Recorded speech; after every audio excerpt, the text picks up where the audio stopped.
Hi, welcome to One Word a Day. I'm Sophie, your pilot into the universe of Chinese. We are going to continue our journey in learning just a little bit more about this amazing ancient language, my native language, a day. And okay, I hope you see the screen. Okay, yesterday we talked about 不可小觑. You cannot underestimate something. So under means set something smaller than what it was. So that's our way to say underestimate, basically 小觑. So make it estimated to be smaller instead of bigger. So 大觑, well, we don't really have a 大觑, like overestimate. We don't have such expression, but we do have 小觑. So always, you don't want to underestimate. Okay, so 小国寡民, we continue the concept of 小 in 小国寡民. So there are some big concepts over here that I want to address. So the 小 concept, yesterday we talked about how 小 came into being. That's my understanding of how the language creators want to try to express the concept 小, because 小 is really in relative term of you benchmark against what baseline. In relative to that, it's smaller than the original. So it's like the separation of this entity cut in half. And if it's something half the original size, guaranteed it's smaller than the original, right? So in the same vein that I look at the figure that shows as a bigger. So bigger came from this combination of two entities and then use a horizontal line to combine them to make sure these two separate things are bind together. So it's double the size. So if this is half the size, this doubles the size. And that guaranteed the new entity is bigger, like double the size of the original size. So that's how big and small the concept was created. I thought it's created at the same time systematically. When they approach the concept of big or small, it gotta be paired together because these are the opposing ideas, right? But that's my theory. I haven't seen it from anywhere else. And then when I check up this human figure looking thing, that was regarded, I mean, that's one of the ancient rendering of the concept of big, basically looking like this. So instead of the contemporary like this looking with a binder, actually the ancient form of this character looks like a standing up tall person. Basically looks like a muscle guy, right? Standing up tall, like everything bulky. And so this bodily bulkiness could be one origins of depicting big, because how are we going to express big? It's in relative terms, right? So it must be depicting a big in relative term of the norm of general population was the size or how muscular a regular random person is, or average of that, right? And then when this bulky muscle image, like even the legs spread and the arms kind of, you can imagine it's really beefed up person, right? And that's in comparison to the average population, that's guaranteed that's a bigger, bulkier person. So that's the concept of big. It's another possibility of the origin of the concept big. So even today we're talking about 小国寡民. I want to bring out this big concept because I'm open to different interpretations of the origins of how the concepts were formed. So to understand, like, well, probably understanding like that, yeah, I'm sure it's important, but it's not really relative to today's concept. Today we're talking about 小国寡民. It's an ideal society from the Taoism. So if you know, okay, Taoism is about, it's the most peacemaking philosophy in China. So in China back then, 2000 years ago, when the golden age, like the Greek, when a lot of Greek philosophers or mathematicians occur, like they're just a bunch of thinkers occur during that time, in around the same time, China got a bunch of thinkers, outstanding thinkers back then, that cast a long shadow over history. So Taoism is one of them, and they are not only peace-seeking, they seek inner peace as well as political peace. In 小国寡民 here is describing this ideal of you don't fight with other countries. You don't even strive to become bigger or more powerful. Here, you just remain a small country and your population stay content within your domain. And you don't actually interact much with the outside world. So it's kind of a separated, enclosed. So it's, I guess, in today 2022, right? When we talk about globalization, like overdo it, now it's kind of a reverse of that trend of globalization. So this is 2,000 years ago already. That ideal of society is like you actually don't globalize. In fact, you super localize. You cut the trade or whatever the technology advancement of the outside world. But you remain a small country and you remain detached from the rest of the world. So Taoism advocates for detachment of you as an individual with the sufferings of your life. And also here, you as an entity of a group of people or society, detachment with the rest of the world, like all the sufferings or troubles, advances, as well as the pros and cons of the rest of the world, you detach yourself from that. So that's the ideal society described in here. And we have the concept of 国, okay, came from this frame. It's simply this big block, if you see that, frame the exterior of the whole Chinese character frame. That means a block of land, basically. That's the land symbol. And then we have a horizontal line. That's also the land. Kind of view it in this way, the horizon, right? The ground level, so to speak. And then we have the mouse symbol. Mouse symbol here means population. Somebody who is living in there and who is probably defending their boundary here. The weaponry symbol here, you can kind of see the weaponry there, right? Because it's very pointy. It has multiple sharp edges and in all directions. That's the weaponry. And that basically depicts what the country is about. It's about maintaining your boundary with military force so that your people can live within the land, agriculture society, have some sort of productivity over there. So you're self-sustained. So that's the regime, not regime, but that's the concept of 国, of a country. So it's a boundary. And then the population inside with the military forces in there. And I can even extend this horizontal line, means the economy, society, everything on the ground level within that land. Okay, so this is country. And the 寡, again, we have this almost full frame, half dome, to mean a domestic space when it has a chimney on the top. So this chimney top space means it's private property, basically. You cannot trespass over there. And then inside we have this head symbol, which is a simplification of the nostril. The two horizontal nostrils is for the economy of space. Verticals converted to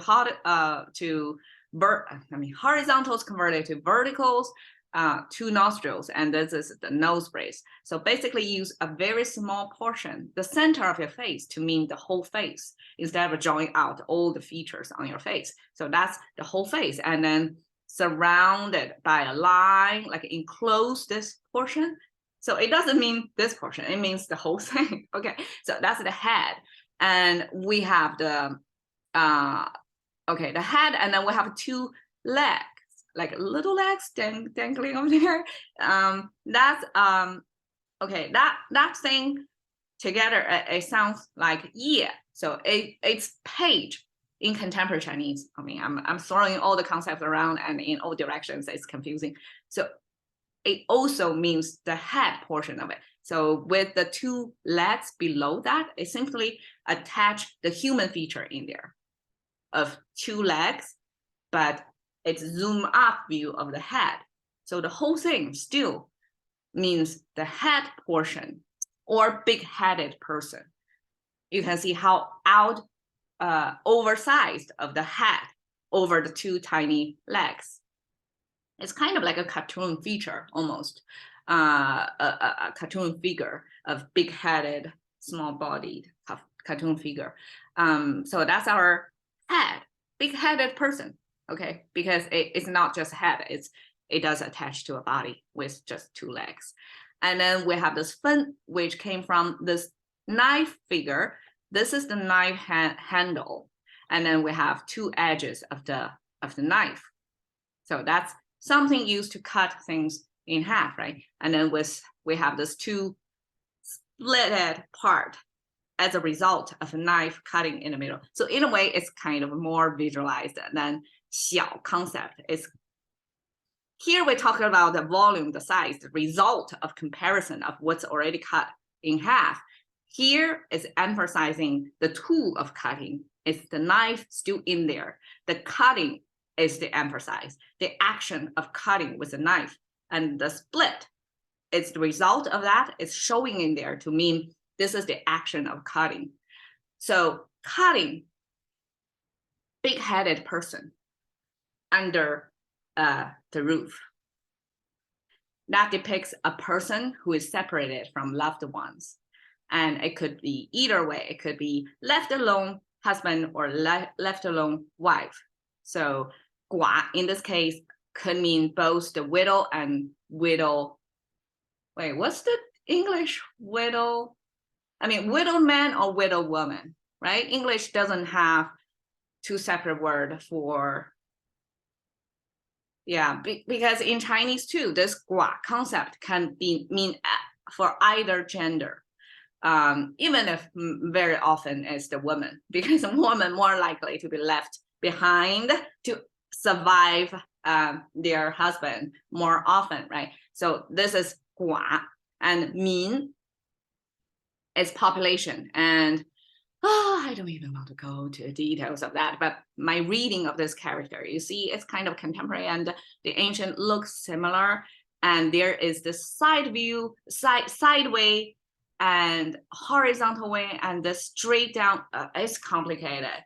My understanding of that is simply the combination of people who are family name holders, which are men, and who are not family name holders, which are women. And in other cases, it means it's not the first wife born children. So they may hold your family name, but they are not the direct blood carrier of you, or the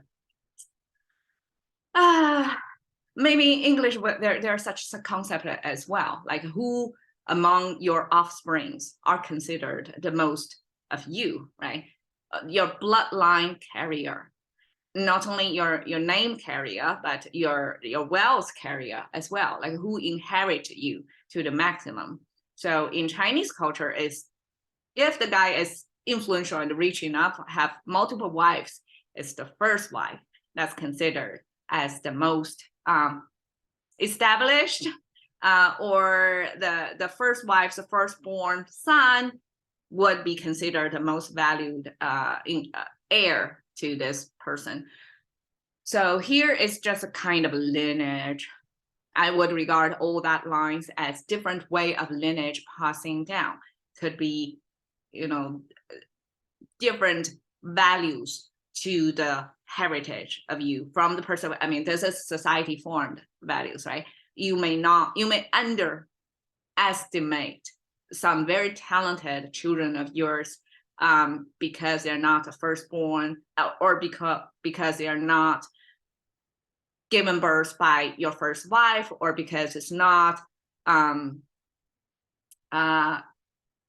son, even like women were not as valued. So all these different trajectories of your bloodline looking thing combined together forms the concept of population, because population is people who are carrying the bloodlines, the lineage of previous generation in different capacity, at least valued in different ways from the perspective of the paternal society.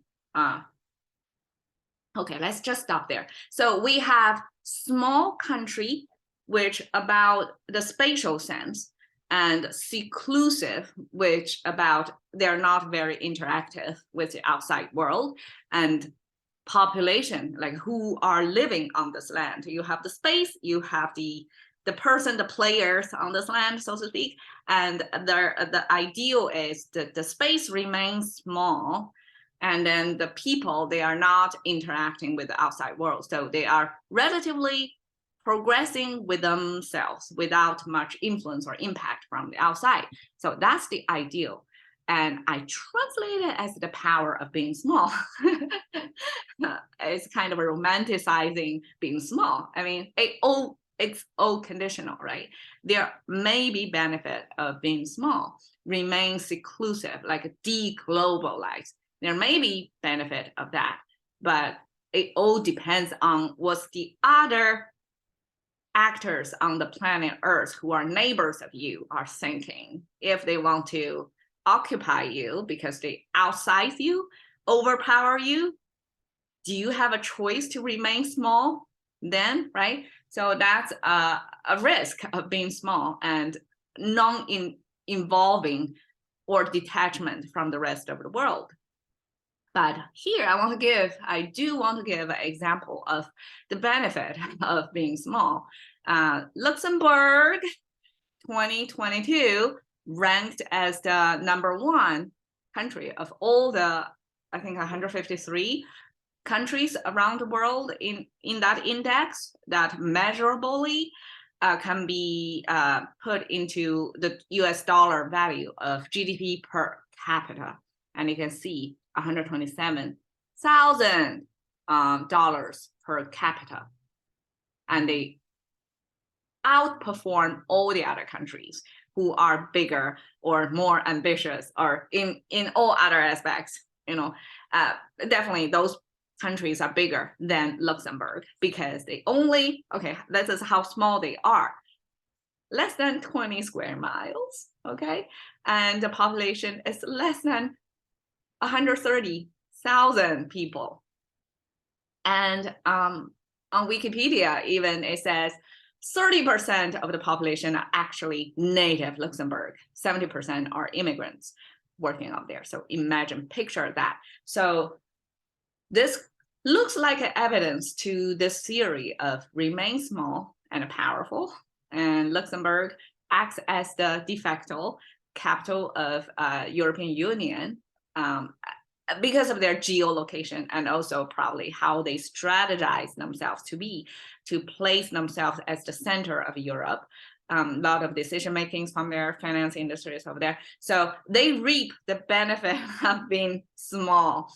And I'm not going to do a more commentary about today, but that's the concept of 小国寡民, brought up by Taoism or advocate by Taoism 2,000 years ago of, staying small and secluded, and you can benefit from that lifestyle.